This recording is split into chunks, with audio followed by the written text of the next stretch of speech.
আল্লাহর প্রতি পূর্ণ ভরসা রাখতে হবে ইব্রাহিম আলাইহিস সালামের মতো, হাসবি আল্লাহ ওয়া নি'মাল ওয়াকিল। কোনো সমস্যা নেই, আল্লাহ আমার সাথে আছেন, তিনি আমাকে পথ দেখাবেন ইনশাআল্লাহ। মুসা আলাইহিস সালামের মতো, কাল্লা ইন্না রাব্বি মাইয়া সায়াহদিন। তার বাহিনী বলছে, মানে বনু ইসরাইল বলছে, পিছনে ফিরআউনের বাহিনী, সামনে লোহিত সাগর, ইন্না লামুদরাকুন, আমরা ধরা পড়ে গেলাম। তার মুসা আলাইহিস সালাম বলেন, কাল্লা, কখনো নয়। ওই রকম সিচুয়েশনে তিনি বলছেন, কাল্লা, কখনো নয়, ইন্না রাব্বি মাইয়া সায়াহদিন, আমার রব আমার সাথে আছেন, তিনি আমাকে পথ দেখাবেন ইনশাআল্লাহ। সেম কথা বলেছেন আমাদের প্রিয় নবী হযরত মুহাম্মদ সাল্লাল্লাহু আলাইহি ওয়াসাল্লাম গারে সওরে। আবু বকর সিদ্দিক বলছেন, উপর থেকে তারা আমাদেরকে দেখে ফেলবে। তিনি বলছেন, না, লা তাহজান, তুমি দুশ্চিন্তা করো না, ইন্নাল্লাহা মা'ানা, আল্লাহ আমাদের সাথে আছে। এই তাওয়াক্কুল, আল্লাহর প্রতি পূর্ণ তাওয়াক্কুল যার থাকবে, ইন্নাল্লাহা ইউহিব্বুল মুতাওয়াক্কিলিন, আল্লাহ পাক এই তাওয়াক্কুলকারীদেরকে আল্লাহ পাক ভালো রাখেন। ফালিয়াতাওয়াক্কালিল মুতাওয়াক্কিলুন, আল্লাহর প্রতি ভরসাকারীরা যেন আল্লাহর প্রতিই ভরসা রাখে। আমরা সবাই আল্লাহর প্রতি পূর্ণ আস্থা রাখবো ইনশাআল্লাহ, সব ঠিক হয়ে যাবে ইনশাআল্লাহ। শুধু আমাদেরকে আমাদের ঈমান, আমল, আকীদা, আমাদের মুজাহাদা, ইউনিটি, এই জায়গাগুলো ঠিক করতে হবে। পারবো না ইনশাআল্লাহ? আল্লাহ পাক আপনাদের সবাইকে কবুল করুন, আমিন। এরপর তিনি বলেছেন দলীয় সাম্প্রদায়িকতা পরিহার করতে। এটা কেমন না যে ধর্মীয় কিছু বিভাজন আছে, একবার এক দলে ঢুকে গেছেন, অন্য ভাইকে আর ভাই মনে হয় না, সালাম দেওয়ার সময় খুঁজে খুঁজে সালাম দেয় যে ও আমার গ্রুপের কিনা, অন্য গ্রুপের হলে সালাম দেয় না। এই ন্যারো মাইন্ডেড মানসিকতা ত্যাগ করতে বলেছে। আমরা সবাই মুসলিম, তিনি বলছেন ওয়ামান বারবার এই একটা বলেন, আপনারা তো শোনেনি, ওয়ামান আহসানু কাওলাম মিম্মান দাআ ইলাল্লাহ ওয়া আমিলা সালিহান ওয়া ক্বালা ইন্নানি মিনাল মুসলিমিন। ওই ব্যক্তির চেয়ে শ্রেষ্ঠ আর ভালো কে আছে, আহসান কে আছে, যে ব্যক্তি বলে, যে ব্যক্তি মানুষকে আল্লাহর দিকে আহ্বান করে এবং নিজে সৎ আমল করে আর বলে আমি মুসলিমদের একজন, আমি মুসলিমদের একজন। নবী সাল্লাল্লাহু আলাইহি ওয়াসাল্লাম এই পরিচয় নিয়েই দাওয়াতি কাজ করেছেন, আমরা মুসলিম, এটা আমাদের মৌলিক পরিচয়। এরপরে আপনার কোনো যৌগিক পরিচয় থাকতে পারে, ওই পরিচয়কে কেন্দ্র করে আমরা আমাদের মধ্যে ডিভাইডেশন করব না, ক্রিয়েট করব না ইনশাআল্লাহ। ঠিক আছে ভাই, একমত তো নাকি? আলহামদুলিল্লাহ। এখন আমরা ধর্মীয় সাম্প্রদায়িকতা, যেগুলো আমাদের দলীয়করণ, এই ফেরকাগুলো থেকে একটু ব্রড মাইন্ডেড হওয়ার চেষ্টা করি। যদি আপনি কোনো দলকে ভালোবাসেন বা কোনো দলের সদস্য হয়ে থাকেন, তাও সমস্যা নাই, কিন্তু অন্য ভাইকে কাফের মনে করিয়েন না। আমার রিকোয়েস্ট এতটুকু, অন্য ভাইকে কাফের মনে করিয়েন না, সেও মুসলিম। আর এই অ্যারোগেন্সিটা কিন্তু ইবলিসের অ্যারোগেন্স। ইবলিস বলেছিল না, জানা খায়রুম মিন, আমি তো তার চেয়ে উত্তম, খালাকতানি মিন নার, আমাকে আল্লাহ আপনি সৃষ্টি করেছেন আগুন দিয়ে, ওয়া খালাকতাহু মিন তিন, আদমকে সৃষ্টি করেছেন মাটি দিয়ে, আমি কেন ওকে সিজদা করতে যাব? এই যে এটাকে কি বলে, অ্যারোগেন্সি, অহংকার, উদ্ধত আচরণ, এই আচরণের কারণেই তো সে শয়তান হয়ে গেল। অতএব আমরা নিজেদেরকে অন্য থেকে সুপিরিয়র না ভাবি। আমি যে বড় বড় কথা বলছি, এর চেয়ে ওই ভাইয়ের আমল বেশি হতে পারে, ওই ভাইয়ের চেয়ে এই ভাইয়ের আমল বেশি হতে পারে। কে জানে কার আমল নামায় কত নেকি আছে, আর কোন আমল আল্লাহর কাছে কবুল হবে, এটা তো আল্লাহই ভালো জানে। অতএব আমাদের সবাইকে তাসকিয়া অর্জন করার চেষ্টা করতে হবে, আত্মশুদ্ধি, আল্লাহ পাক তৌফিক এনায়েত করুন। এরপর তিনি বলেছেন, আমি আমার ছেলেকে এখানে পড়িয়েছি, কিন্তু ডিগ্রি সার্টিফিকেট সবকিছু নয়। কথাটা খুব ভালো লেগেছে আমার কাছে। ডিগ্রি সার্টিফিকেট সবকিছু নয়, ডিগ্রি পেলাম, সার্টিফিকেট পেলাম, এটা ওইটা, এগুলোই আমার কাছে আলেম, স্কলারশিপের মানদণ্ড নয়। এলেম আল্লাহর পক্ষ থেকে আসে, এবং ওলামায়ে কেরামদের সামনে বসে বসে যে সিনায় সিনায় যে এলেমটা আসে, এটাই হচ্ছে জ্ঞান। এই যে কালকে ওনার সাথে বসে এই যে এতগুলো কথা শুনলাম, এই যে জ্ঞান আমি পেলাম না, এটা তো আমি 20টা বই পড়ে পেতাম না। ব্যাপারটা বুঝতে পারেন না? একটা সার্টিফিকেট পেয়েছি ধরেন অনলাইন একটা মাদ্রাসা থেকে যে আমি মাস্টার্স করেছি, কিন্তু এই জ্ঞানগুলো যদি আমি না পেতাম, তাহলে কি আমার জ্ঞান পূর্ণাঙ্গ হতো? তো এটাই তিনি বোঝাতে যাচ্ছেন সম্মানিত সেই মেমান স্যার, যে ডিগ্রি এবং সার্টিফিকেটই সবসময় জ্ঞানের মানদণ্ড নয়। জ্ঞান আল্লাহর পক্ষ থেকে আসবে, কখন আসবে? যখন আমরা এই বেসিকগুলো ঠিক করব এবং বরেণ্য রিনাউন্ড ওলামায়ে কেরামদের কাছে কাছে গিয়ে আমরা সরাসরি জ্ঞান নেওয়ার চেষ্টা করব। আপনারা সফর করবেন, ভিজিট করবেন, আলেমদের বাসায় যাবেন, তাদের অফিসে যাবেন, বসবেন, কথা বলবেন, প্রশ্ন করবেন, এইভাবে জ্ঞান অর্জন করার চেষ্টা করবেন। আর বইপত্র তো পড়বেন, লেকচার তো শুনবেনই, তো মূল এটা একটা সোর্স থাকবে জ্ঞান অর্জনের, সরাসরি গিয়ে জ্ঞান নেওয়ার চেষ্টা করা। আল্লাহ পাক আমাদেরকে ওলামায়ে কেরামের সহবতে গিয়ে জ্ঞান নেওয়ার তৌফিক দান করেন, আমিন। ঠিক আছে, এটাও অবশ্য তিনি বলেছিলেন যে এখন হকপন্থী স্কলার হাতে গোনা যায়, এটাও বলেছেন। সত্যিকারের আলেম এখন হাতে গোনা যায়, এটা খুঁজে বের করতে হবে আপনাদের। যারা হক ও বাতিলকে মিশ্রিত করে না, হককে স্পষ্ট করে বাতিলকেও স্পষ্ট করে, তারাই প্রকৃত আলেম। সামান্য কিছু দুনিয়ার স্বার্থে যারা দিনকে বিক্রি করে দিবে, এরা কখনোই প্রকৃত আলেম না। তিনি বলছেন হাতে গোনা যায় scholars, very few of them, উনি ওনার মতো করে বলছেন। এখন তো খুব অল্প হাতে গোনা। একটা সময় ছিল সালফে সালেহীদের যুগে অগণিত ওলামায়ে কেরাম, অগণিত।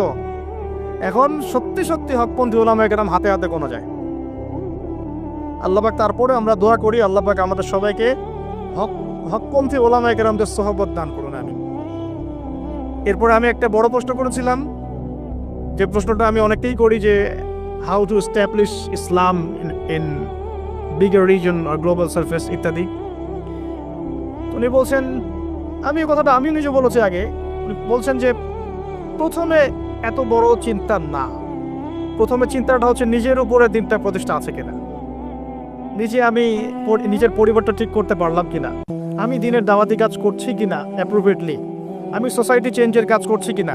এগুলো যখন বিল্ড আপ হবে, দেন উই উইল ইমার্জ ইনশাল্লাহ। তারপরে আমরা বড় স্বপ্ন দেখতে পারি, তার আগে না। এই কথা আমিও বলেছি, তার সাথে আমার চিন্তা এখানে মিলে গেছে। তো আমি টেকনিক্যালি প্রশ্ন করেছিলাম যে আসলে অনেকে তো চেষ্টা করছে, কিন্তু আসলে রাইট ট্র্যাক কোনটা, কোন পদ্ধতিতে চেষ্টা করলে ভালো হবে। উনিও টেকনিক্যাল মানুষ, উনি অ্যান্সার টেকনিক্যালি দিলেন যে the right track will be the track of prophet সাল্লাল্লাহু আলাইহি ওয়াসাল্লাম। সঠিক ট্র্যাকটা হচ্ছে নবী সাল্লাল্লাহু আলাইহি ওয়াসাল্লামের ট্র্যাক। ওইটা কিভাবে বুঝবো? তাহলে নবীর জীবনী পড়তে হবে, কিভাবে নবী সাল্লাল্লাহু আলাইহি ওয়াসাল্লাম দাওয়াতি কাজ করলেন, দিনটা কায়েম করলেন, ওইটাই হলো সুন্নাহ। এই সুন্নাহর আলোকে তিনি বলছেন আগে নিজের উপর, then establish Islam in your family, তারপরে আস্তে আস্তে তোমার পরিচিত মহলে, সোসাইটিতে, যতদূর পর্যন্ত আল্লাহ পাক তোমাকে তৌফিক দান করেন। আল্লাহ পাক আমাদের সবাইকে তৌফিক দান করুন, আমিন। আর ইনশাআল্লাহ সেদিন বেশি দূরে নয়, যেদিন এই সমস্ত ছোট ছোট চেষ্টাগুলোকে একজন নেতা ঐক্যবদ্ধ করবেন ইনশাআল্লাহ, তখন খেলা হবে ইনশাআল্লাহ তাআলা। তারপরে আমি বলতে চাই, তিনি বলছেন, আরও বলেছেন যে লেখাপড়া করার ক্ষেত্রে, জিজ্ঞাসা করছি লেখাপড়া স্টাডি করার ক্ষেত্রে আমরা আসলে কোন কোন স্কলার বা কী কী বিষয়কে বেশি গুরুত্ব দিব। তিনি বলছেন এভাবে যে পূর্ববর্তী ওলামায়ে কেরাম যারা, বরেণ্য আগেকার ওলামায়ে কেরাম যারা, সালফে সালেহীন, তাদের কিতাব, তাদের বই, তাদের রিসোর্সগুলোকে বেশি প্রাধান্য দিতে হবে।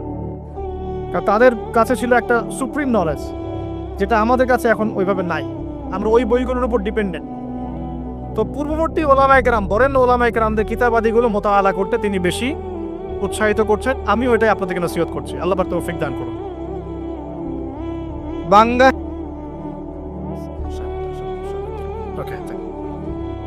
আমি শেষ করছি 10 মিনিটের মধ্যে ইনশাল্লাহ। বাঙালি জাতির প্রতি একটা নসিহত করেছেন, বলবো? অতি আবেগের চোটে, বাই দ্য ওয়ে, উনি কিছু কথা বলেন, উনি খুবই মেহমানদারি কর্নেওয়ালা একজন মানুষ, গেস্টকে খুব সম্মান করেন, মেহমানদারি করেন চমৎকার, অত্যন্ত বিনয়ী মানুষ, সবসময় হাসি মুখে কথা বলেন, যদি একটু হার্ড কথা বলেন সেটাও হাসি মুখে বলেন, এবং নামাজও খুব পাবন্দ, তাহাজ্জুদে খুব পাবন্দ, খুব বেশি দোয়া করেন। এই মানুষটাকে দেখে তো একটু আবেগ ভেসে ওঠে কি না? তো চলে যাওয়ার সময় আমাকে একটা হাদিয়া দিয়েছেন, খুবই স্পেশাল একটা আতর। আমি বলি যে আমার বাসায় কিন্তু প্রচুর আতরের কালেকশন আছে, ওইটা দিয়ে যে কাউকে ফরজ গোসল দেওয়া যাবে, ঠিক আছে, কিন্তু এটা আমার জন্য খুব স্পেশাল এই গিফটটা। সেটা হাজারে আসওয়াদ ইউজ করা হয় এবং তিনি তার নাম সিগনেচার করা আছে ওখানে। তো আমি বললাম যে স্যার আরেকটা জিনিস যদি কিছু মনে না করেন তাহলে নিতে চাই। বলো। তো বললাম যে স্যার আপনার টুপিটা দেওয়া যাবে? আমরা কিন্তু আসলে ওই আকীদা লালন করি না যেটা দিলে বরকত হবে বা এরকম কিছু না, জাস্ট একটা স্মৃতি, তাই না?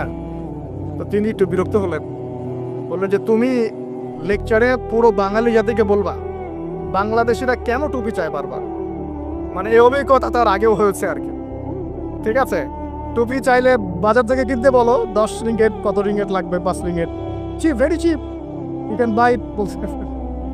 তো বলছে তুমি উল্টা বাঙালিদেরকে বলবা তারা যেন টুপি না চায়, ঠিক আছে? তো ভাই আপনারা আল্লাহর ওয়াস্তে আর টুপি চায়েন না। আমার কাছে অনেকেই চাইছে ভাই টুপিটা আমার ওই একটাই টুপি, যে ব্ল্যাক টুপিটা ওটা একটাই, ওটা আসলে কিন্তু তার সেকেন্ড কপি নাই, ওটা আমার একটাই। তো এটা আপনারা কইলেন না, আমাদের জাতির মানিজ্যত রাখেন, ঠিক আছে? এর আগে একজনের কথা শুনেছি, যিনি দেখা করতে গিয়েছেন, টাইম দিয়েছেন উনি 5টায়, উনি 5 মিনিট পরে ঢুকেছেন। তখন যিনি ঢুকেছেন তাকে খুব সূক্ষ্মভাবে একটা অপমান করা হয়েছে, তোমরা বাঙালিরা একটু দেরি করেই আসো। আল্লাহর বাস্তে আমরা আমাদের এই প্রবলেমসগুলা চেঞ্জ করি, আল্লাহ পাক তৌফিক ইনায়াত করুন। আর সবশেষ তিনি বললেন যে আমার পরিবারের মহিলারাও দাওয়াতি কাজ করে, মাশাআল্লাহ। তা আমরা আমাদের দিনী বোনদেরকে এখানে যারা আছেন উৎসাহিত করব যে আপনারা আপনাদের পরিবারের অনেক বড় দায়িত্বশীল, এবং সত্যি কথা বলতে মা যদি ভালো হয় সন্তান ভালো হবে। এখন আমাদের প্রত্যেক পরিবারের পিতাকে হতে হবে ইব্রাহিমের মতো আলাইহিস সালাম, প্রত্যেক পরিবারের সন্তানরা হবে ইসমাইলের মতো আলাইহিস সালাম, এবং আমাদের মা বোন থেকে হতে হবে হাজারা এবং সারা আলাইহিম আসসালামের মতো। যদি হাজারা আলাইহিস সালামের মতো মা না হয় পরিবারে, তাহলে ইসমাইলের মতো সন্তান জন্ম হবে না। তিনি ফুল ফ্যামিলি দাওয়াতি কাজ করেন, আমরাও আমাদের ফুল ফ্যামিলি মেম্বারদেরকে নিয়ে দাওয়াতি কাজ করার চেষ্টা করব। আল্লাহ পাক তৌফিক ইনায়াত করুন, আমিন। আর তিনি বলেছেন যে আমরা এখন খুব রেস্ট ফ্রিও জাতি হয়ে যাচ্ছি, আমাদের নামাজের সময় ঘুমের সময় থেকে বেশি হওয়া উচিত, আমাদের নামাজের সময়টা ঘুমের সময় থেকে বেশি হওয়া উচিত, এবং দাওয়ার ক্ষেত্রে আমাদেরকে অবশ্যই অমুসলিমদের মাঝে বেশি বেশি দাওয়াতি কাজ করা উচিত। আল্লাহ পাক আমাদেরকে তৌফিক দান করুন। এবং মুসলিমদের মধ্যে ইসলাহ এবং সংশোধনের কাজ করা উচিত, সবসময় দলিল প্রমাণ ভিত্তিক দাওয়াতি কাজ করা উচিত, এবং যে কথার প্রেক্ষিতে কোনো দলিল পাওয়া যাবে না সেটাকে দেয়ালে ছুঁড়ে ফেলে দেওয়া উচিত। এছাড়া আরও অনেক গল্প হয়েছে, সেগুলো আমি পাবলিকলি আর আলোচনা করছি না। আমরা এই সংক্ষিপ্ত সময়ের মধ্যে অনেক বিষয় উঠে আসলো। সর্বপ্রথম যে বিষয়টা আমরা ফোকাস করব, আল্লাহ পাকের জন্যে আমরা আমাদের দুনিয়া এবং আখিরাতে সব কাজ করবো ইনশাআল্লাহ, প্রতিটা কাজের ইখলাস ঠিক করবো ইনশাআল্লাহ। এরপরে আমরা সবাই 5 ওয়াক্ত নামাজি হয়ে যাবো ইনশাআল্লাহ। নামাজের ব্যাপারে খুব কঠোর থাকার চেষ্টা করবো ইনশাআল্লাহ। প্রতিটা কাজ সুন্নাহ মাফিক করার চেষ্টা করবো ইনশাআল্লাহ তাআলা। চেষ্টা করব যে প্রতিদিন দ্বীনি ইলম অর্জনের চেষ্টা করা, কিছু কিছু করে হলে ইলম অর্জনের চেষ্টা করা, উলামায়ে কেরামদের দ্বারস্থ হওয়া এবং তাদের কাছে সরাসরি জ্ঞান শেখার চেষ্টা করব তাহাজ্জুদ গোজার হওয়ার জন্য, এবং বেশি থেকে বেশি সিজদায় আল্লাহর কাছে কান্নাকাটি করে দোয়া করার জন্য। আমাদের পুরো পরিবারকে নিয়ে আমরা ইসলামের জন্য কাজ করবো ইনশাআল্লাহ।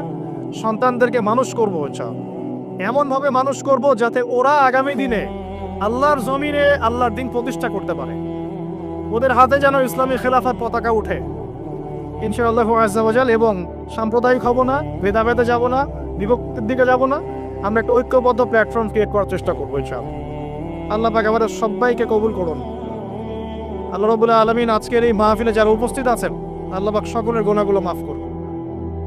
আল্লাহ পাক আমাদের যে ভাইরা অক্লান্ত পরিশ্রম করে আজকের এই মাহফিলটা অ্যারেঞ্জ করেছেন, সকলের নেক হায়াতকে আল্লাহ পাক বৃদ্ধি করুন।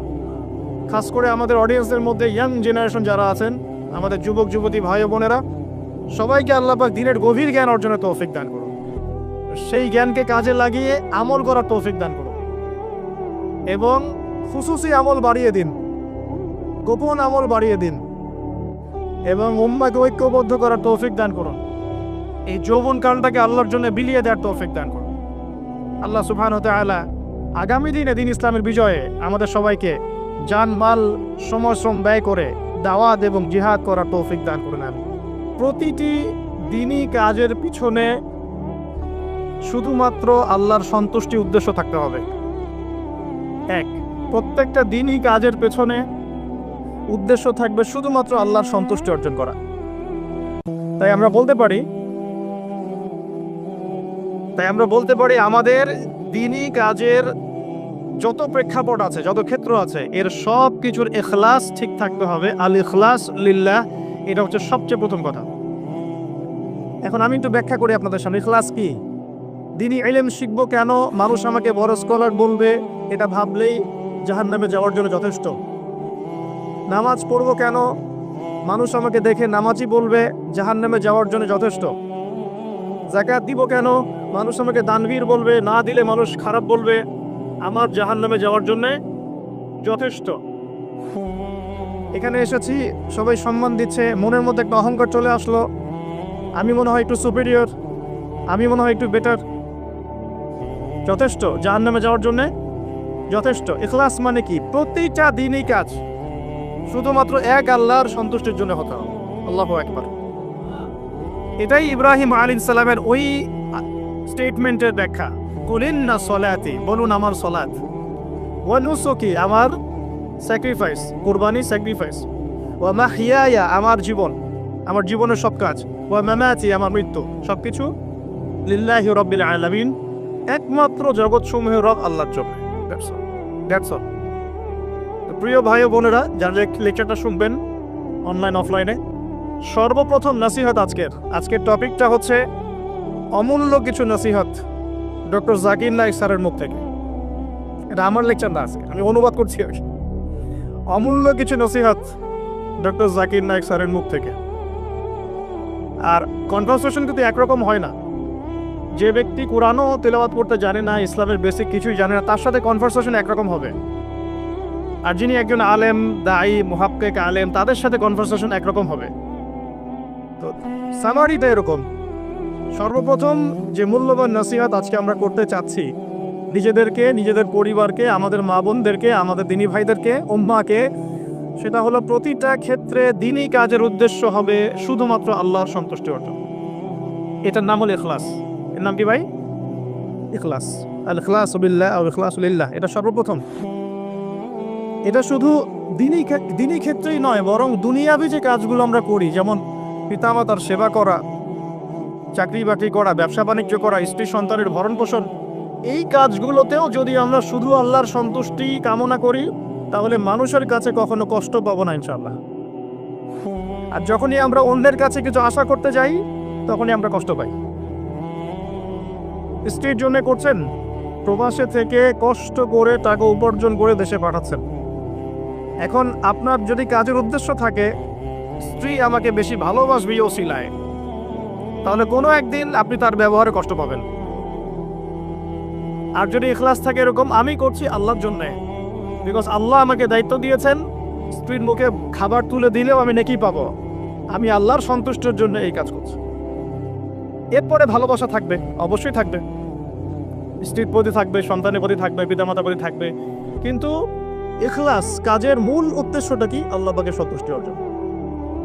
এই ইখলাস থেকে আমরা অনেক সরে আসছি বিধায়ে উম্মার আজকে অবস্থা হয়েছে। বিশ্বাস করেন, আমরা অনেকেই লেকচার দেই মানুষকে সন্তুষ্ট করার জন্য, আমরা অনেকে মসজিদে নামাজ পড়াই মসজিদ কমিটিকে সন্তুষ্ট করার জন্য, আমরা অনেক সময় তারাবি পড়াই মানুষকে সন্তুষ্ট করার জন্য, খুতবা দেই মানুষের মেজাজ বুঝে, কোনটা বললে লোক আমাকে রিসিভ করবে, কোনটা বললে করবে না। নামাজের কথা বলা যাবে ভাই, সুদের কথা বলা যাবে না, খুব সতর্ক। এই যে এগুলো ইখলাসের খেলাফ। বই লিখছি, মানুষ আমাকে চিনবে, জানবে, আমারও দু চারটা বই থাক। ইখলাস। লেকচার দিচ্ছি, সংগঠন করছেন, অ্যাসোসিয়েশন, দিলি দাওয়াতি কাজ, সাদাকা, ইখলাস। মানে আমার প্রতিটা কাজের উদ্দেশ্য একটাই, মানুষ আমাকে ভালো বলুক আর খারাপ বলুক, আমাকে হকটাই বলতে হবে আল্লাহর জন্য। দিস ইজ কল্ড ইখলাস। আল্লাহ পাক আমাদের সবাইকে মুখলেসভাবে দিন পালন করার, প্রচার করার তৌফিক দান করুন। 1 নাম্বার। 2, তিনি বলছেন, আমি জিজ্ঞাসা করেছি যে আপনার খুসুসি আমল আমাকে বলুন। এই কথাটা আমি অন্যান্য অনেক আলেমকেই বলেছি জীবনে, যত বড় বড় ওলামা কেরামের সাথে আমার দেখা সাক্ষাৎ হয়েছে। আমি এই প্রশ্নটা করি, কারণ আমি বিশ্বাস করি প্রত্যেকটা মানুষের কিছু খুসুসি আমল থাকে। কেউ রোজা রাখে অনেক বেশি, কেউ নামাজ পড়ে অনেক বেশি, কেউ তেলাওয়াত করে অনেক বেশি, কেউ জিকির করে অনেক বেশি, কেউ পড়াশোনা করে অনেক বেশি। খুসুসি আমল যেটা আল্লাহ রাব্বুল আলামিনের কাছে পৌঁছে যায়, এর ওসিলায় আল্লাহ পাক তাকে মর্যাদা দান করেন। খুসুসি আমল আছে কেন? আমাদের নবী সাল্লাল্লাহু আলাইহি ওয়াসাল্লামের খুসুসি আমল বলুন দেখি। রাতের তাহাজ্জুদ। সবাই ঘুমিয়ে পড়লে নবী সাল্লাল্লাহু আলাইহি ওয়াসাল্লাম জেগে থাকতেন, পা মোবারক ফুলে যাইতো, দাঁড়িয়ে থাকতেন, লম্বা কেরাতে নামাজ পড়তেন। খুসুসি আমল। দাউদ আলাইহিস সালামের খুসুসি আমল ছিল রোজা রাখতেন, একদিন পর পর, খুসুসি আমল। এরকম এক এক সাহাবীর এক এক নবীর এক এক সাহাবীর খুসুসি কিছু আমল আছে। আবু বকর রাদিয়াল্লাহু আনহুর খুসুসি আমল কয়জন জানেন? ফজরের নামাজ পড়ে তিনি দূরে কোথাও চলে যেতেন। উমর রাদিয়াল্লাহু আনহু একদিন ফলো করছেন, যায় কোথায় এই মানুষটা, কারণ তাদের মধ্যে একটা কম্পিটিশন হতো আমলের, মনে আছে? কম্পিটিশনটা কোন দিন ওমর রাদিয়াল্লাহু আনহু বুঝলেন যে আবু বকর রাদিয়াল্লাহু আনহু অগ্রগামী? এটাও বলে দেই, তাবুকের যুদ্ধে। কোন যুদ্ধে? ইসলামের যুদ্ধেরও বিধান আছে, কিন্তু এখনকার প্রোটেস্ট্যান্ট ইসলাম আবার ওটা কাট করে ফেলছে আর কি। এখনকার প্রোটেস্ট্যান্ট ভার্সন অফ ইসলামে আছে নামাজ, রোজা, হজ, যাকাত, জিহাদ আউট অফ কন্টেস্ট, ওটা নাই। ওটার আবার অনেক ব্যাখ্যা করা হয়েছে তালগোল পাকিয়ে, যে ওইদিকে যাচ্ছি না। তো পুরো কনসেপ্টটা ক্লিয়ার রাখবো ইনশাল্লাহ। কোরআন সুন্নাহয় সবই আছে, পরিবেশ পরিস্থিতি প্রেক্ষাপট বিবেচনায় পদক্ষেপ নিতে হবে নাকি? কেউ অন্যায়ভাবে কোনো মেয়েকে ধর্ষণ করছে, নাউজুবিল্লাহ, আপনার চোখের সামনে পড়ে গেল, আপনি কি তাকে কি দাওয়াত দিবেন, ভাই ধর্ষণ করিয়েন না প্লিজ, রিকোয়েস্ট করতেছে, ভাই আল্লাহর রাস্তায় ধর্ষণ করিয়েন না, এগুলো বলবেন? আপনার সামর্থ্য থাকলে আপনি হাত দিয়ে প্রতিহত করবেন, পিটুনি দিবেন, কেসের আওতায় আনবেন, আইনের আওতায় নিয়ে আসবেন, মৃত্যুদণ্ড দিবেন, এই তো করবেন। এই মা বোনরা যদি আমাদের কেউ হয়, নাউজুবিল্লাহ, তখন আপনার রেগুলেশন কেমন হবে? তার মানে পরিবেশ পরিস্থিতি প্রেক্ষাপট বিবেচনায় বিধান প্রয়োগ করতে হবে। ইসলামে পরিপূর্ণ বিধানই আছে, এই কনসেপ্টটা ক্লিয়ার রাখবো। তারপর যেটা বলছিলাম যে তাবুকের যুদ্ধে নবী সাল্লাল্লাহু আলাইহি ওয়াসাল্লাম বললেন যে তোমাদের যা যা সম্পদ আছে আল্লাহর রাস্তায় নিয়ে আসো, কারণ তাবুক যুদ্ধের সফর অনেক লম্বা ছিল, অনেক লম্বা, পায়ে হেঁটে প্রায় 1-1.5 মাস যেতে হয়েছে। রোমানদের সাথে প্রথম ব্যাটল, যদিও এই ব্যাটলটা একটা অসমাপ্ত রূপে ফিরে আসতে হয়েছে গরমের মধ্যে। এই তাবুকের যুদ্ধেই কিছু কিছু সাহাবী অংশ না নেওয়ার কারণে সূরা তাওবার মধ্যে আয়াতুন নিফাক নাজিল হয়েছে। পড়ে দেখেন, 3 জন সাহাবী যে সবাই তাকে বয়কট করে ফেললো, পড়ে দেখেন। এখন এই সময় উমর রাদিয়াল্লাহু আনহু তার ঘরে যত সম্পদ ছিল তার অর্ধেক নিয়ে আসছেন, অর্ধেক রেখে দিয়েছেন, রেখে নবীর সামনে উপস্থিত করেছেন, ইয়া রাসূলুল্লাহ, আমার ঘরে যত সম্পদ ছিল তার অর্ধেক দিয়ে দিলাম। সুবহানাল্লাহ। মানে কি, ভাইয়ের 6টা গাড়ি আছে, 3টা দিয়েছেন, 4টা বাড়ি আছে, 2টা দিয়েছেন, হ্যাঁ, 2 একর জমি আছে, 1 একর দিয়েছেন, মানে আপনার $2 মিলিয়ন আছে, 1 মিলিয়ন দিয়েছেন। কত বড় হৃদয় থাকলে মানুষ এই কাজটা করতে পারে? আমাদের তো 100 টাকাই বের হয় না। ঠিক আছে, আল্লাহ মাফ করুন। না, আবার যারা দানপীঠ তারা দান করেন, মাশাআল্লাহ। তবে আমি রিকোয়েস্ট করবো, দানটা সঠিক জায়গায় করবেন, উল্টাপাল্টা জায়গায় দান করবেন না। এমন জায়গায় দান করবেন যেখানে দান করলে সদকায়ে জারিয়ার মাধ্যম থাকে, কন্টিনিউয়াসলি এটা আপনি বেনিফিটেড হতে থাকেন, এমন কিছু, এবং এগুলো দিয়ে ইসলামের খেদমত হয়, এমন জায়গায় দান করবেন ইনশাআল্লাহ। তো এবার আবু বকর রাদিয়াল্লাহু আনহু এসে বলছেন, হয়তো বা আবু বকর রাদিয়াল্লাহু আনহুর সম্পদ ওমর রাদিয়াল্লাহু আনহুর মতো ছিল না, কিন্তু তিনি এসে বলছেন, আমার ঘরে আল্লাহ এবং তার রাসূলকে রেখে যা ছিল সবই নিয়ে আসছি। হয়তো বা তার সম্পদ কম ছিল, কথাটা কি বলেছেন? আমি ঘরে আল্লাহ এবং তার রাসূলকে রেখে দিয়ে সবই নিয়ে আসছি। তো ওমর রাদিয়াল্লাহু আনহু বলছেন যে এই দিন এই ব্যক্তিকে আমি হারাতে পারি নাই, আর জীবনেও পারবো না। কথা কি বুঝতে পারছেন? এখন আবু বকর রাদিয়াল্লাহু আনহু ফজরের নামাজের পর কোথাও চলে যান, খুসুসি আমল, কোথায় যান? ওমর রাদিয়াল্লাহু আনহু এখন ফলো করছেন। ফলো করতে করতে করতে করতে দেখলেন দূরে একটা বৃদ্ধা মহিলার ঘর আছে, অনেক দূরে, কাম্পঙ্গের মতো, ঠিক আছে, বৃদ্ধা মহিলার ঘর আছে। তো সেই ঘরে তিনি প্রবেশ করলেন, কিছুক্ষণ পর বের হয়ে আসলেন, তিনি আবার জায়গাতে চলে গেলেন। ওমর রাদিয়াল্লাহু আনহু কিন্তু ঘুরে ফিরে ফলো করছেন। তিনি যখন চলে গেলেন, ওমর ইবনে খাত্তাব ওই ঘরে ঢুকলেন, ঢুকে দেখলেন এক বৃদ্ধা মহিলা বসে আছে, চোখে দেখে না, চোখে দেখতে পারে না। তখন তিনি জিজ্ঞাসা করলেন যে কে আপনি, পরিচয় দিলেন, কি সমস্যা আপনার, আমি চোখে দেখতে পারি না। এই যে ব্যক্তি একটু আগে আপনার ঘরে এসেছিল সে কি করলো, কেন আসে প্রতিদিন, ইনভেস্টিগেট করছেন। তখন ওই বৃদ্ধা বলছেন, এক ব্যক্তি আসে প্রতিদিন ফজরের পরে, এসে আমার ঘরের কাজকর্ম করে দিয়ে যায়, আমি চোখে দেখতে পারি না, তো ঘরের কাজকর্মগুলো করে দিয়ে চলে যায়, আমি জানি না সে ব্যক্তিকে, আল্লাহ তার ভালো করুক। উমর রাদিয়াল্লাহু আনহু তখন চোখ দিয়ে দরদর করে পানি পড়তে লাগলো আর বলতে লাগলেন যে হে মুসলিম জাহানের খলিফা, আপনি পরবর্তী খলিফাদের জন্য রাস্তা কতই না কঠিন করে দিলেন। আসলে এই শিক্ষাগুলো তাদের মধ্যে ছিল বলেই তো সমাজটা অমন ছিল। দেখুন কোন মানুষদেরকে নিয়ে আমরা সমাজ চালাবো। আমরা যদি এই যুগের আবু বকর, ওমর, ওসমান, আলী হতে না পারি, তাহলে এই যুগেও ইসলামী খেলাফা কায়েম হবে না। আগে মানুষ লাগবে তো ওইরকম। আমরা সবসময় দেখা যায় উপরের লেভেলে গালিগালাজ করতে বেশি পছন্দ করি। তো বিশ্বাস করেন আমাদের প্রেক্ষাপটে জনসাধারণের যে অবস্থা, জনগণের ঈমান, আমল, ইনসাফ, ইখলাস এগুলোর যে অবস্থা, তাতে এর চেয়ে বেটার কিছু আশা করা যায় না। যখন আমরা ঠিক হয়ে যাবো ইনশাআল্লাহ, আল্লাহ পাক অবশ্যই যোগ্য নেতৃত্ব দিবেন ইনশাআল্লাহ, ইনশাআল্লাহ আযজা ওয়া জাল। তো খুশুসি আমলটা একটু বোঝালাম, এটা কিন্তু আপনারও থাকতে পারে, আমি জানি না, আমার একটা আছে আপনি জানেন না, ঠিক আছে? তো এখন আমি জিজ্ঞাসা করলাম যে স্যার আপনার খুশুসি আমল বলুন, কিছু এমন কিছু খুশুসি আমল যেটা ওসিলায় হয়তো আল্লাহ পাক আপনাকে এই মাকাম এনেছেন বলে আপনি মনে করেন, ইউ থিংক সো? তিনি বলছেন প্রথমে 5 ওয়াক্ত নামাজ। 5 ওয়াক্ত নামাজ তিনি জামাত মিস করেন না। 5 ওয়াক্ত নামাজ তিনি জামাত এই বয়সেও মিস করেন না, মাশাআল্লাহ। তিনি বলছেন আমরা অনেক সময় দাওয়াতের কাজ করি, দাওয়াতের মেহনত করি, অনেক বড় বড় কথা বলি, নামাজ ঠিক থাকে না। এই ব্যক্তিদের ঈমান আমল দিয়ে দাওয়াতের কোনো কাজ নাই। তাহলে আমরা এখন লেসন পেলাম, ইখলাসের পরে আমরা সর্বপ্রথম ফোকাস করবো কোথায় ভাই? জামাতে না বাসায়? জামাতে। যদি জামাত ছুটে যায় তাহলে মসজিদে গিয়ে যদি জামাত করা পসিবল হয় করব, না হলে যদি বাসায় করা পসিবল হয় সেখানে করব। যদি সফরে থাকি, আপনি মুসাফির, আপনার জন্য অপশন আছে, চাইলে কসর করবেন, চাইলে একাকি পড়বেন, মুসাফির। কিন্তু মুকিম অবস্থায় সর্বোচ্চ চেষ্টা করব জামাত ধরার জন্য। আল্লাহ পাক আমাকে তৌফিক দান করুন, আপনাদের সবাইকে তৌফিক দান করুন। এখানে দুটো কথা আমি অ্যাড করছি আমার পক্ষ থেকে, সেটা হলো যে আমি প্রথম লেকচারে বলেছিলাম যে অনেক মসজিদ দিন দিন বাইতুল্লাহ থেকে বাইতুল নাস হয়ে যাচ্ছে। অনেক মসজিদে প্রকৃত নামাজ থাকছে না, নামাজের রুকু সেজদা ঠিক হচ্ছে না। এই ক্ষেত্রে আমরা কি করব?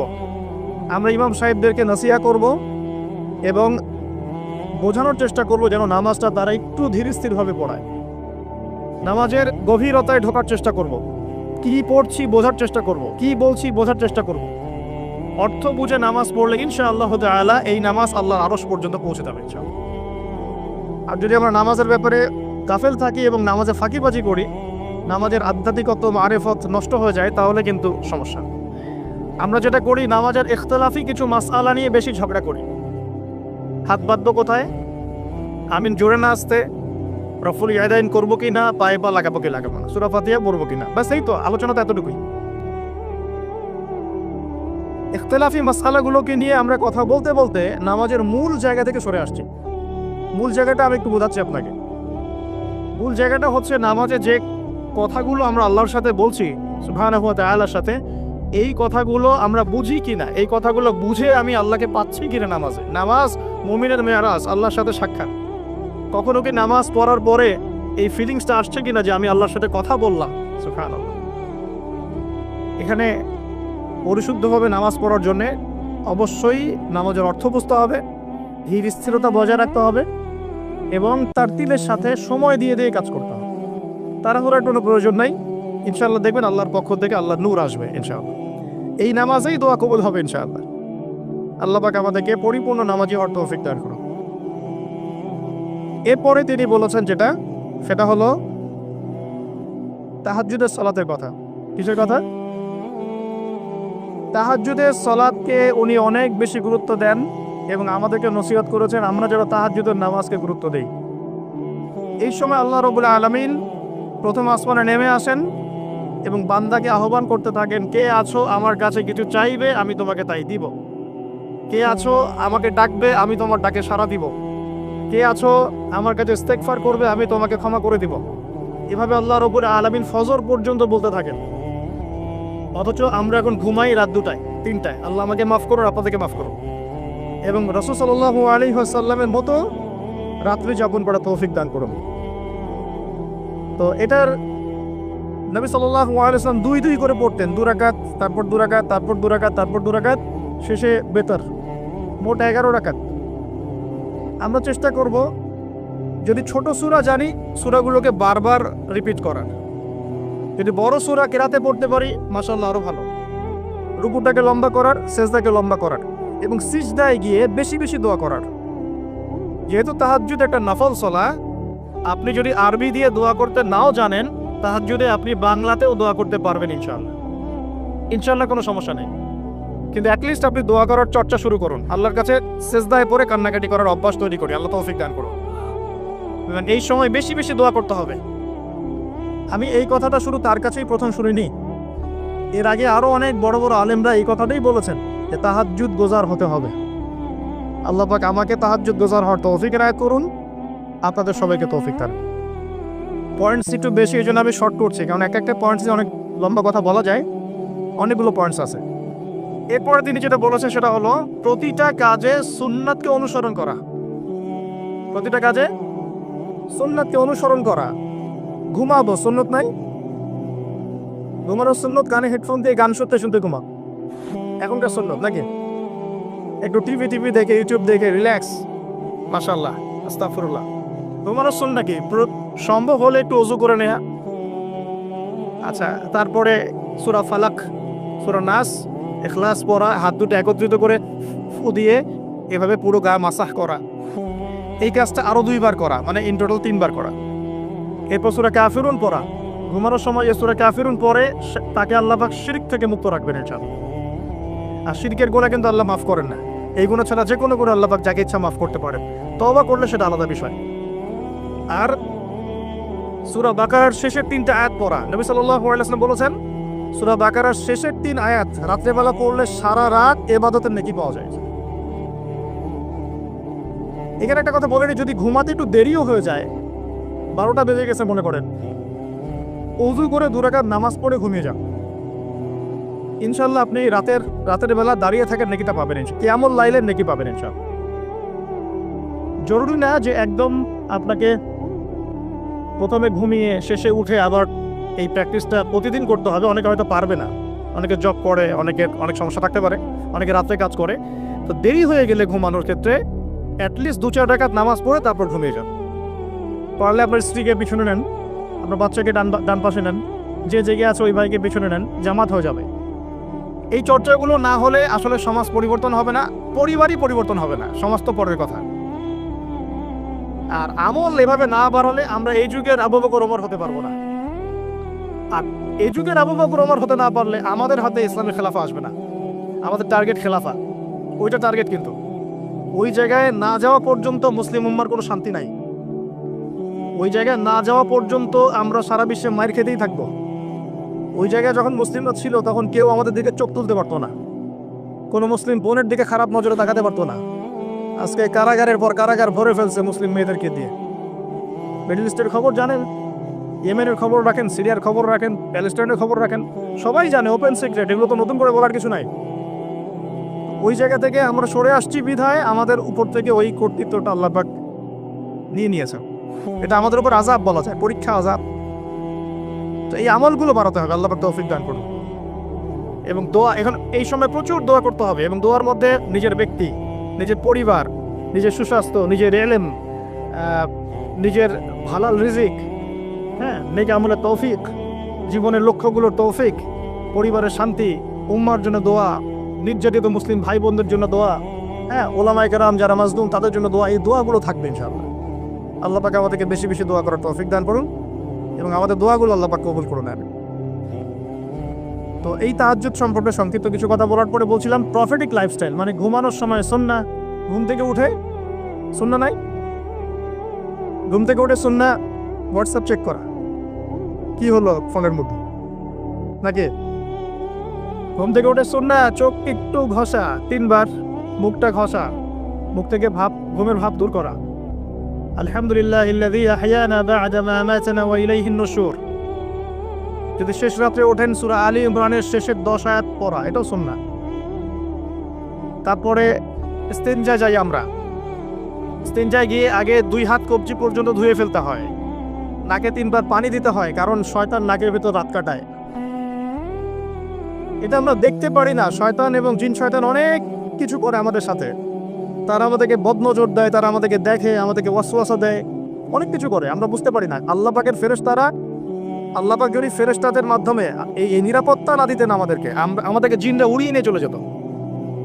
হ্যাঁ, এর এত দুষ্ট প্রকৃতির মানুষ সৃষ্টি মাখলুক। এর মধ্যে ভালো মন্দ আছে, খারাপদের কথা বলছে। তো ওয়াশরুমে যখন ঢুকছেন ওখানেও কিন্তু শয়তান আছে। শয়তান রাত কাটায় আমাদের 2 পায়ের মাঝখানে এবং নাকের 2 গহ্বরের মাঝখানে। এই জন্যে ঘুম থেকে উঠে 3 বার নাকে পানি দিতে হয়, আর আগে হাত ধুয়ে নিতে হয়। তারপরে বাথরুমে ঢোকার সময় আমরা ডান পা ইউজ করবো না, আগে বাম পা। বের হওয়ার সময় ডান পা। দোয়া বিসমিল্লাহ আল্লাহুম্মা ইন্নী আউযু বিকা মিনাল খুবসি ওয়াল খাবাইস।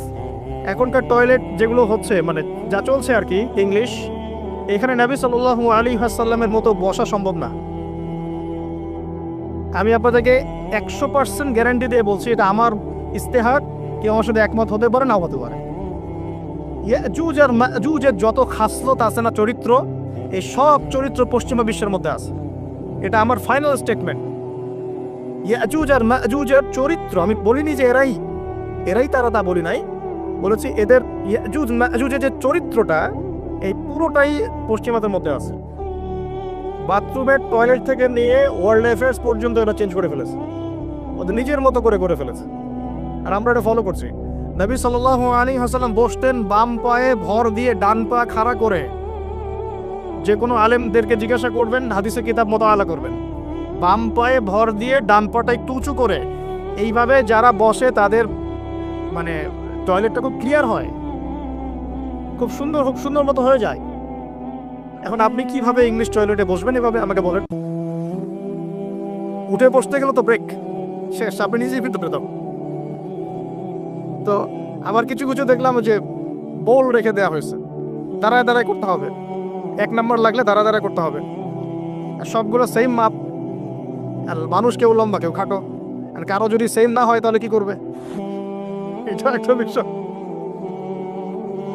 তো আল্লাহ মাফ করুক।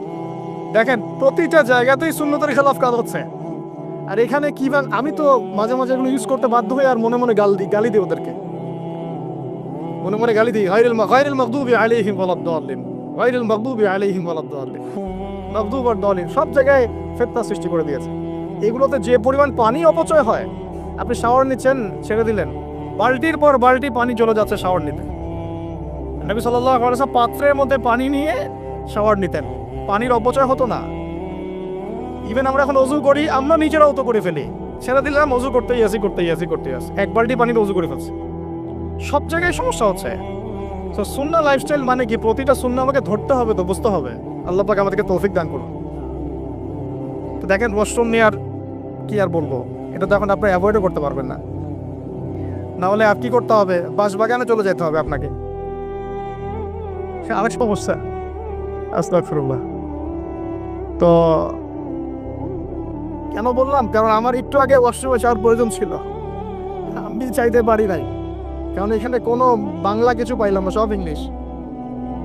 আর আমার যে কাপড়, এই কাপড় আমাকে নামাজ পড়তে হবে এখন, মাগরিব এশা। আমি সফরে মুসাফির আছি, কাপড় চেঞ্জ করা তো ইজি না আমার জন্য।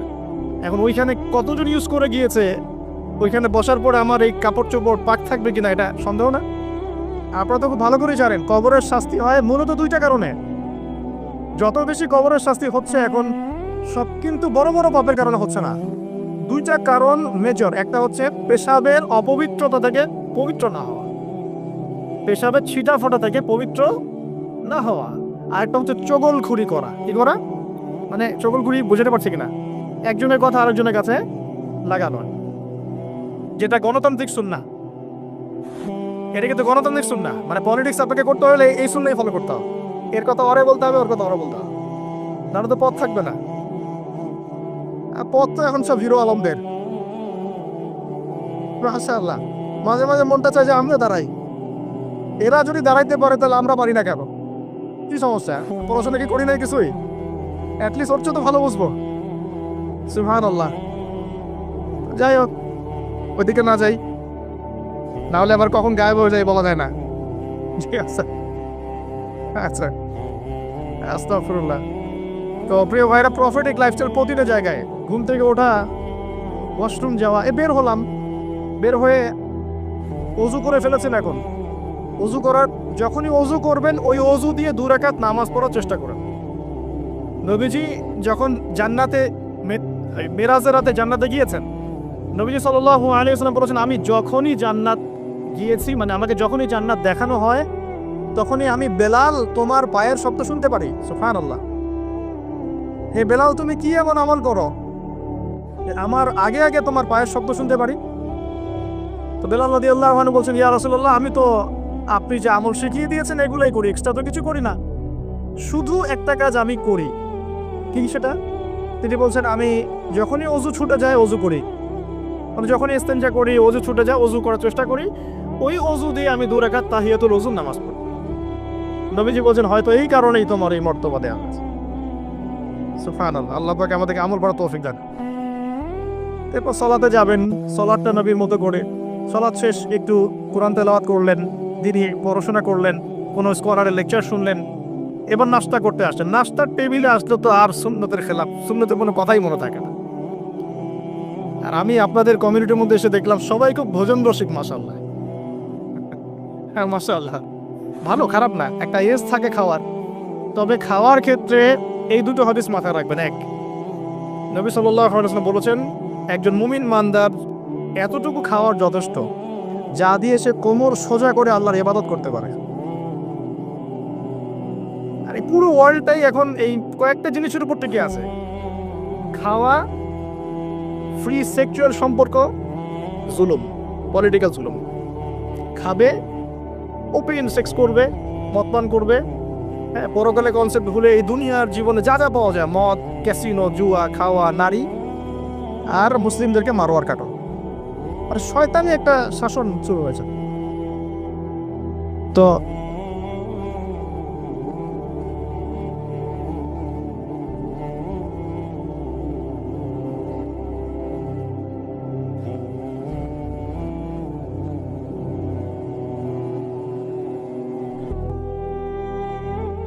সবাই পড়ি আউযু বিল্লাহি মিনাশ শাইতানির রাজিম।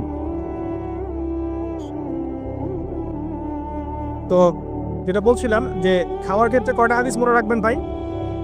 একজন মুমিন বান্দার খাওয়া দাওয়ার জন্য এতটুকু যথেষ্ট যতটুকু দিয়ে সে কোমর সোজা করে আল্লাহর ইবাদত করতে পারে। এক, এরপরেও যদি তাকে খেতে হয়, কয় ভাগ? 3 ভাগ। নবীজি বলছেন, মুমিনরা পেটের 1 ভাগ খাবে, 1 ভাগ পানি খাবে, পানি দ্বারা পূর্ণ করবে, আরেক ভাগ খালি রাখবে শ্বাস প্রশ্বাস চলাচলের জন্য। এই খাওয়ার জন্য খাওয়ার টেবিলেই তো আমরা হেরে যাচ্ছি।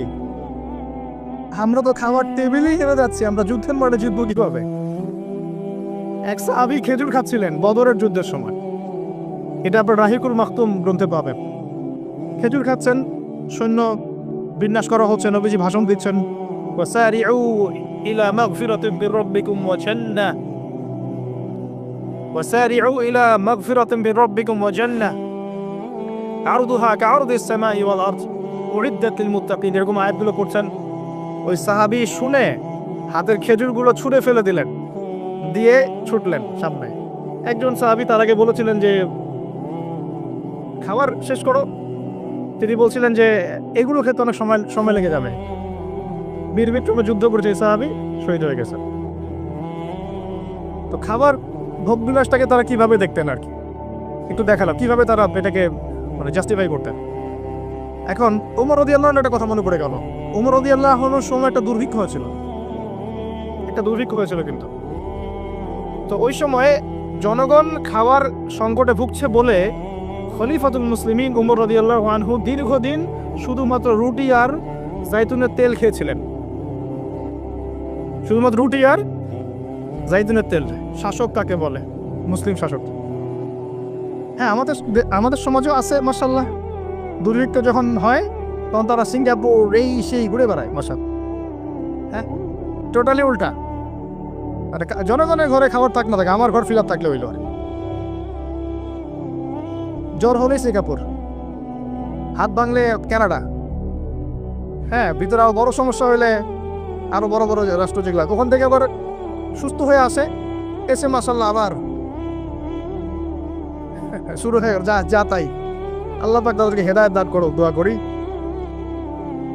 তো খাবার সম্পর্কে দুটো হাদিস মাথায় নিয়ে নিলাম। এখন আমরা হাইজেনিক খাবারগুলো খাওয়ার বেশি চেষ্টা করব। আমরা যে খাবারগুলো খাচ্ছি ইদানিং, এই খাবারগুলোতে বেশিরভাগই আমাদের ক্ষতি হচ্ছে। এই ক্ষতিগুলো আমরা 20 থেকে 35 বছর এজে আমরা বুঝতে পারবো না, 35 ক্রস করে গেলে আমরা বুঝতে পারবো যে কী ক্ষতি হয়েছে। এই জন্য ইয়াং যারা আছেন, লেকচার শুনছেন, খাবার এবং ফিজিক্যাল এক্সারসাইজ এগুলোর ব্যাপারে খুব সচেতন হতে হবে। আল্লাহ পাক তৌফিক দান করুন। এই বিষয়ে ডক্টরদের পরামর্শ নেবেন, তারা আরও ভালো বলতে পারবেন। তো প্রফিটিক লাইফস্টাইল মানেই আমার ঘুম, আমার ইস্তেঞ্জা, আমার ওযু, আমার নামাজ, আমার খাওয়া, আমার পড়াশোনা, ইবাদত, কোরআন তেলাওয়াত, জিকির আজগার, ইভেন আপনার জব সেকশন, আপনার এডুকেশন সেকশন, পলিটিক্যাল সেকশন, সব কিছুকে নবী সাল্লাল্লাহু আলাইহি ওয়াসাল্লামের সুন্নাহ মতো ঢেলে সাজানো, এটার কথা তিনি বারবার বলছেন। যদি আমরা ভালো দায়ী হতে চাই, বড় আলেম হতে চাই, দিনের জন্য কিছু করতে চাই, আমাদেরকে আগে নিজের উপরে এই দিনটা প্রতিষ্ঠা করতে হবে। আল্লাহ পাক তৌফিক দান। তো বললাম ইখলাসের কথা, সালাতের কথা, 5 ওয়াক্ত সালাত, তাহাজ্জুদ, প্রফিটিক লাইফস্টাইল। এরপরে তিনি যেটা ফোকাস করছেন, নসিহত করলেন, সেটা হলো সিজদায় বেশি বেশি দোয়া করো। সিজদায় বেশি বেশি দোয়া করো। এই দোয়াগুলো আপনারা শিখবেন হিসনুল মুসলিম বই থেকে। কোন বই? এখনই প্লে স্টোরে যান, দেখেন এখানে হিসনুল মুসলিম অ্যাপস দেওয়া আছে। যে কোনো বিষয়ের দোয়া, স্পেশালি সকাল এবং সন্ধ্যার দোয়াগুলো ছাড়বেন না। সেজদায় গিয়ে নিজের জন্য দোয়া করবেন, বাবা মার জন্য দোয়া করবেন, আত্মীয় স্বজনের জন্য দোয়া করবেন, উম্মার জন্য দোয়া করবেন, আমাদের মা বোনদের জন্য দোয়া করবেন, সন্তানদের জন্য দোয়া করবেন, আলেম ওলামাদের জন্য দোয়া করবেন, মুসলিম নেতাদের জন্য দোয়া করবেন, সবার জন্য, মাজলুম ভাই বোন সবার জন্য দোয়া করবেন। পারা যাবে তো ইনশাআল্লাহ।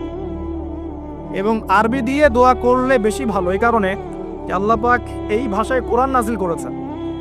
আর আরবি একটা আয়াতকে যত ভাষাতেই অনুবাদ করা হোক না কেন, সেটা আরবির মতো বালাগাত কখনো দেয় না। ওই আবেগ, ওই অনুভূতি, ওই বালাগাত অন্য ভাষা অনুবাদ করলে আসবে না। এই জন্য অ্যারাবিকটা শেখার চেষ্টা করি আমরা সবাই। আল্লাহ তৌফিক দান করুন। আরবি শেখার চেষ্টা করতে হবে, অ্যাটলিস্ট এতটুকু আরবি যতটুকু শিখলে আমি কোরআনের অর্থটুকু বুঝতে পারি। আমি বলছি না আপনি মুফাসসির হয়ে যাচ্ছেন, আমি বলছি না যে আপনি একদম ফকিহ হয়ে গেছেন, এত বড় লেভেলের কথা বলছি না। অ্যাটলিস্ট আপনাকে কোরআন যেন আমি পড়ে বুঝতে পারি, এই পর্যন্ত ইনশাআল্লাহ তাআলা আমাকে পড়তে হবে। কোরআন যেন বুঝতে পারি, এই পর্যন্ত আমাকে আরবিটা শিখতে হবে। আল্লাহ পাক তৌফিক দান করুন। আমি একটা ওয়েবসাইটের নাম বলে দিই। এই ওয়েবসাইট সম্পর্কে স্যারের সাথে কালকে কথা হয়েছে। এটা piece TV Bangla, piece TV Urdu যখন ছিল, পিস টিভি উর্দু সম্বন্ধে এখনও আছে। ওখানে একটা কোর্স চালু ছিল www.understandquranacademy.com, understandquranacademy.com। এখানে ডক্টর আব্দুল আজিজ আব্দুর রহিম নামে একজন ওস্তাদ আছে। তার কোরআন শিক্ষার অনেক ছোট ছোট সুন্দর সুন্দর কোর্স আছে। তেলাওয়াতের 50% অনুবাদের, 70% অনুবাদের, 100% অনুবাদের। এই কোর্সগুলো ফাঁকে ফাঁকে করতে থাকেন। আপনার কাজের ফাঁকে ফাঁকে আধা ঘন্টা 1 ঘন্টায় কোর্সগুলো করতে থাকেন।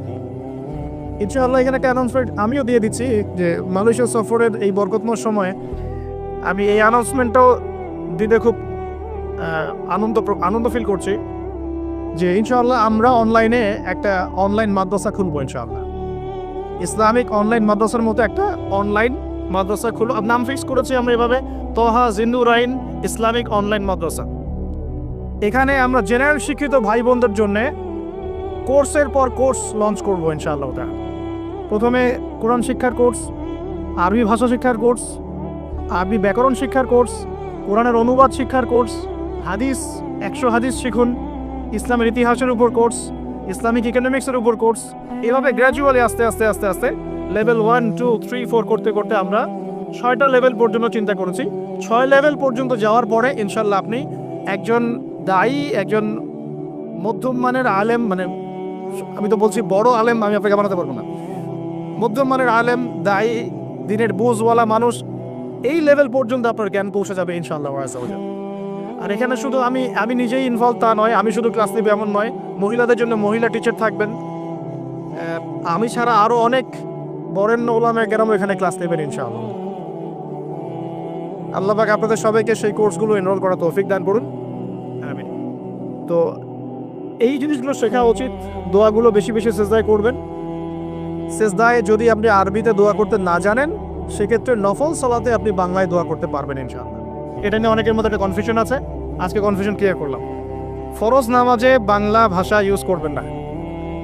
নফল সালাতে আপনি সেজদায় যদি আরবি না জানেন বাংলাতে মনের ভাষায় দোয়া করতে পারেন ইনশাআল্লাহ তাআলা, কোনো সমস্যা নেই। আল্লাহ কবুল করার মালিক। কবুলের মালিক কে? আল্লাহ। আল্লাহ পাক সব ভাষার মালিক। ভাষা সব সৃষ্টি করেছেন কে? আল্লাহ পাক। আচ্ছা, একটু গুটিয়ে নিতে হবে আমাকে, বিকজ আমার ফ্লাইট আছে আজকে। তো আমি আরও যে পয়েন্টসগুলো নিয়েছি তার মধ্যে কয়টা বলছি? 5টা। 6 নম্বর পয়েন্ট হচ্ছে মুজাহাদা।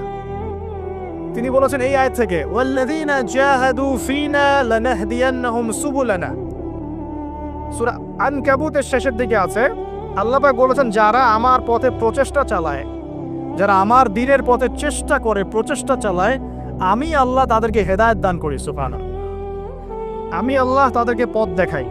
একটু পরিবেশ বজায় রাখেন প্লিজ।